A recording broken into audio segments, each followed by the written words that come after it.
Não.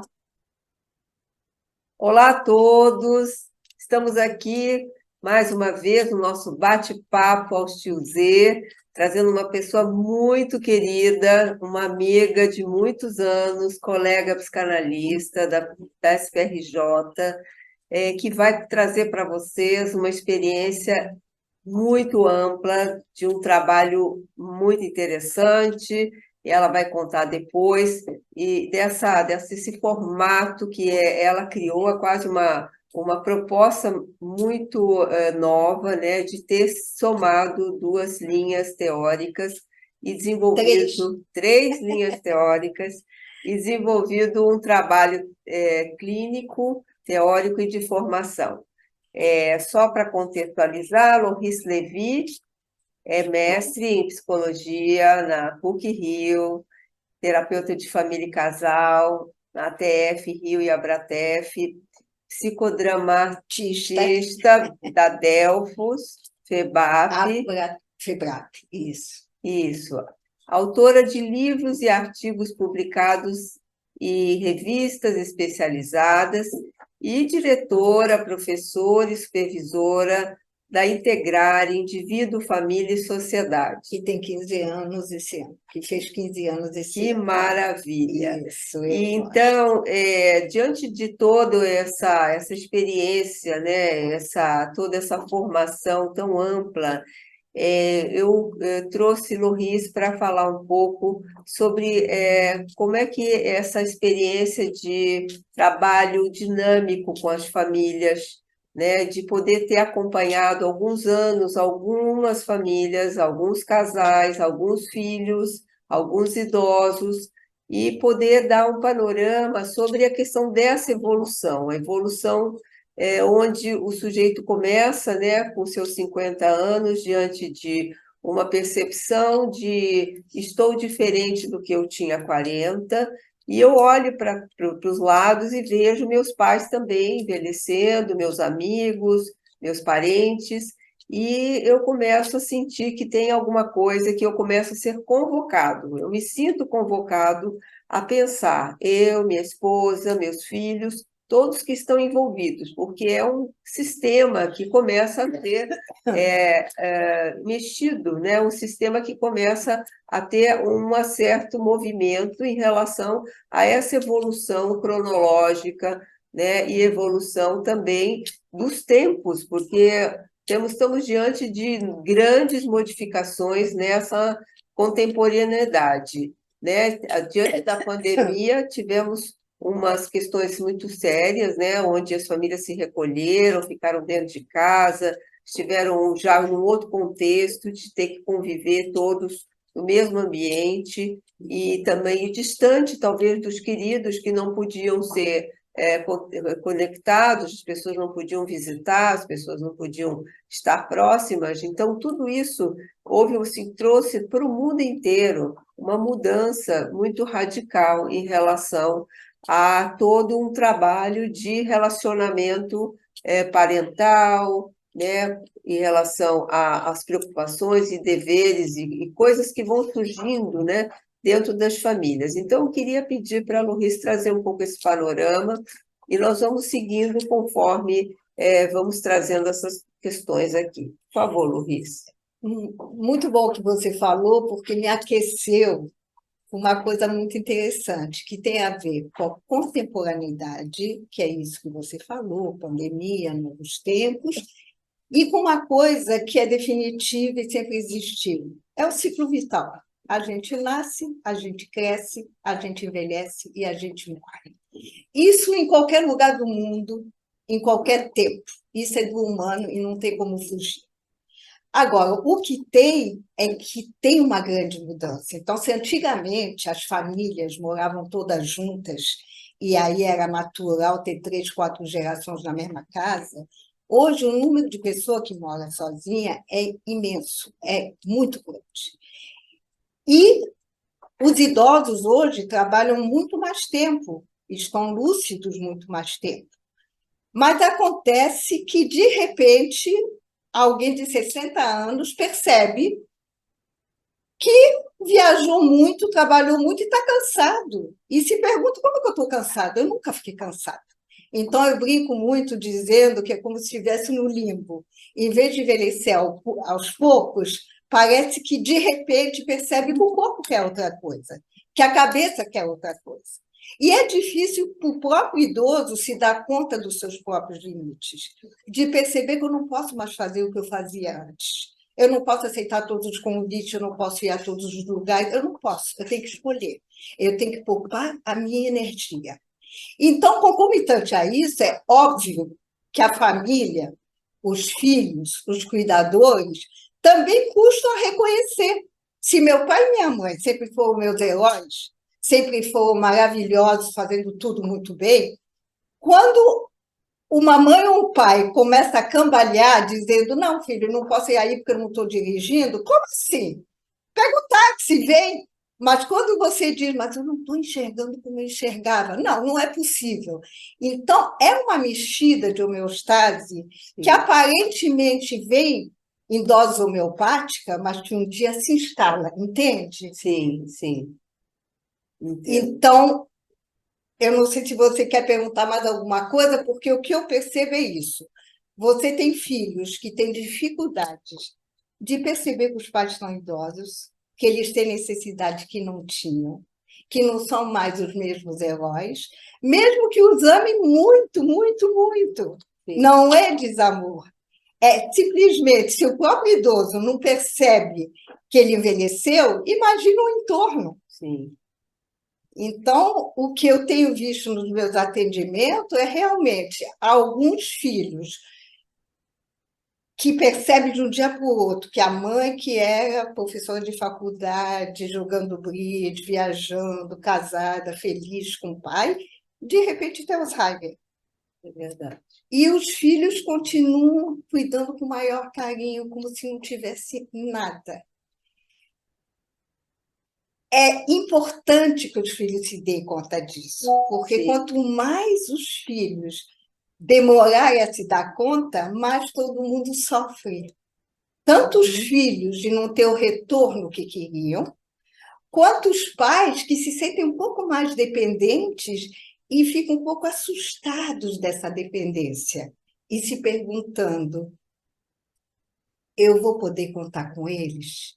Eu vou poder ter cuidadores? E se hoje eu tenho 70, ou 70, ou 80, quando eu chegar a 90, como vai ser? Sim, sim. Entende?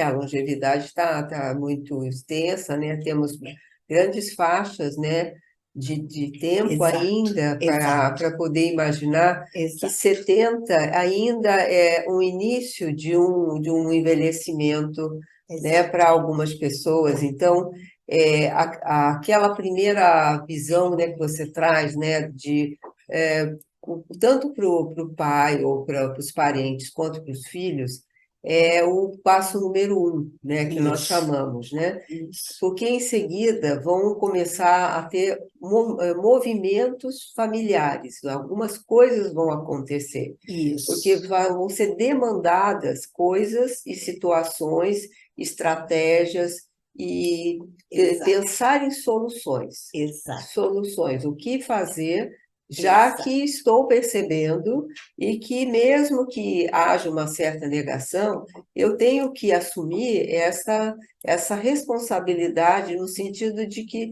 mesmo que eu não possa fazer, eu tenho que pensar como fazer. Perfeito. E aí você me lembra o seguinte: não só começar a chamar cuidadores especializados, a procurar informação em site como esse teu, por exemplo, onde tem muitas respostas, onde tira muita dúvida, assim como uma coisa que eu percebo é quando são vários filhos. Então, às vezes, fica um empurra, empurra. Isso é uma Um questão. é a questão do gênero. Ah, não, mulher é melhor para isso. Então, a minha irmã que leve ao médico, que cuide, que fique no hospital, que leve para a casa dela, como se o menino fosse protegido disso.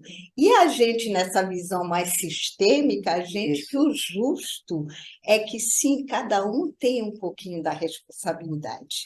E isso a pessoa pode aprender. Sim, através de site que nem o teu, através dos terapeutas, quando eu recebo na minha clínica uma família com vários irmãos e uma mãe idosa, eu vou tentando redistribuir as tarefas para não ficar pesado para ninguém, para que todo mundo entenda que é um objetivo comum e que é isso. Os pais cuidam das crianças quando são pequenos. Os filhos cuidam dos pais quando estão velhos. Isso é tão importante que está na lei. Você sabe que hoje, se os filhos não cuidarem, os pais podem entrar na justiça e obrigar a cuidar deles. Você sabe que a lei mudou até nesse sim, sentido? sim. Então, eu acho que é muito interessante a contemporaneidade e a possibilidade de orientar os filhos a cuidar desses pais. Isso é muito bacana. Esse trabalho que você faz, né, com essas dinâmicas, como é que você percebe essa evolução, né? Chega-se com um problema e como é que vai acontecendo esse trabalho? Como é que você se percebe aplicando essa técnica? Como é que é essa técnica que você usa? Conta um pouquinho para as pessoas que não conhecem. Quando a família chega, a gente percebe papéis cristalizados. Então, esse filho é o que não faz nada, que não sabe fazer nada. Esse filho é que faz tudo o tempo todo. E é tão cristalizado que você percebe que alguém está sobrecarregado e o outro acha que não tem nenhuma obrigação. Então, o nosso trabalho é redistribuir papéis, é Sim, fazer perguntas reflexivas, é perguntar se consegue visualizar a mudança, é dizer se percebe o que a mãe precisa, o que essa filha precisa, que um filho ajuda. E às vezes a gente tem surpresas muito agradáveis, porque é apenas uma questão de papel. Sempre fui poupado, como é que agora eu vou ter que fazer alguma coisa? Eu nunca cuidei, eu nunca levei a médico, eu nunca fiquei em hospital. E então a gente convida e mostra a competência. Todos têm competência, exatamente. todos têm competência. Não é só a Uhum. mulher, não é só o homem. Todo filho tem competência. Então a gente convida a participar desse cuidado com os próprios pais, Sim, entende? e mostra, né, talvez essa falsa identidade, né, De gênero, né? familiar de Isso. que o lugar daquele filho poupado ou daquela filha ou daquele filho que é o filho eleito, né, para ser o Exato, cuidador, exato, poder, porque exato. não há mais a figura da família tradicional, a família tradicional na sua dinâmica não existe mais, né? O grande pai provedor, a mãe que toma conta da casa dos filhos e os filhos que Exato, ficam dependentes da família até ser. Não, isso está tendo uma mudança muito radical.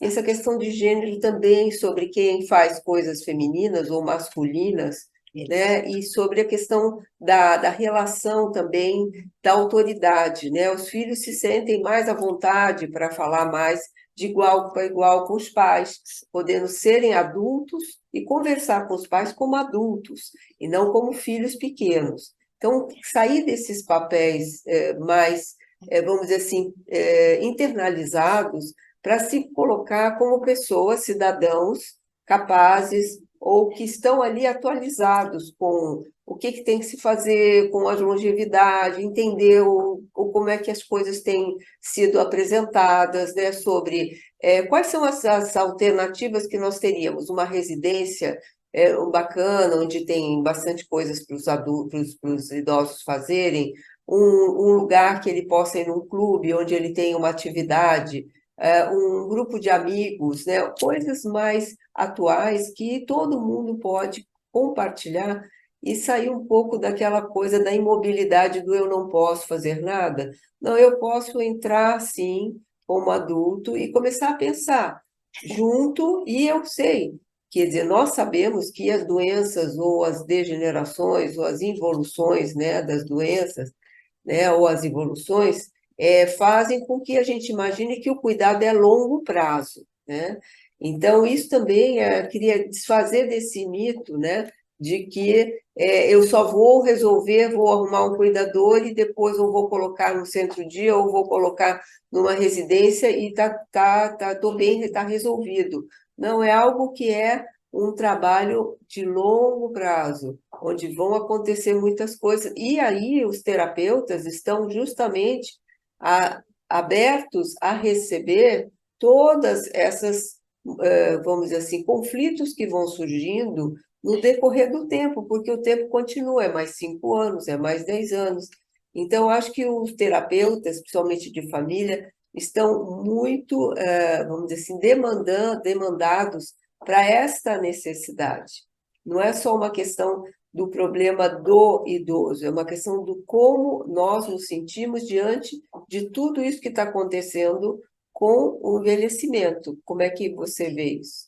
Então, você falou uma coisa interessante, que é também essa questão. Às vezes, o idoso está morando sozinho, os filhos estão morando em outro lugar. Primeiro negam, depois os pais começam a mostrar dificuldade. Aí, às vezes, o filho diz isso. Então tá, então se aposenta, para de trabalhar Sim, e vem morar morar aqui. comigo. Só que não é isso que o idoso quer. Ao contrário, ele quer continuar a morar sozinho até a autonomia dele, mas ele quer saber que pode contar. Então, hoje em dia, os idosos podem ficar morando sozinhos a vida inteira, contanto que eles têm a quem recorrer na hora que precisa. Eles têm cuidadores, ele tem os filhos que supervisionam os cuidadores e eles se sentem bem, porque, na verdade, a gente está falando da questão do afeto. Se eles se Exatamente. sentirem amados e cuidados, isso tem 90% de melhora na saúde. Claro que a gente não Sim. está falando dos casos graves já de demência, de Alzheimer, estamos falando de pessoas que têm limites, que os filhos têm que compreender os limites e, dentro desses limites, poder conviver. Então, não é ir para uma casa de repouso, não é ir para a casa de um filho e ficar como aposentado.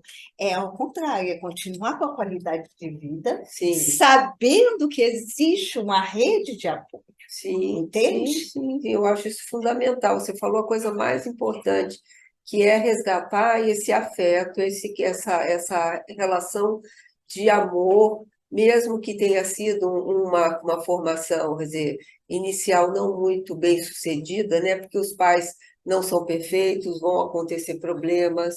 E, então, eu acho que o amor, quer dizer, que você resgata em você, a sua capacidade de ser generoso, de ser capaz, de cuidar, é algo que vai sendo resgatado nesses momentos onde você diz, há uma expectativa de que o outro lado responda, né? O idoso, os pais, os parentes, querem saber se tem esse olhar, porque se você está olhando para mim, você está prestando atenção, você está se preocupando comigo. Isso é muito importante. Então, eu acho que nós estamos caminhando aqui para o nosso final. Eu quero te dar parabéns, porque o teu site é fundamental num país que está envelhecendo, num país onde essas questões estão cada dia maior, tanto que eu vi pais dizer para os filhos, você não está me compreendendo só quando você chegar à minha idade. E vai chegar, e vai chegar.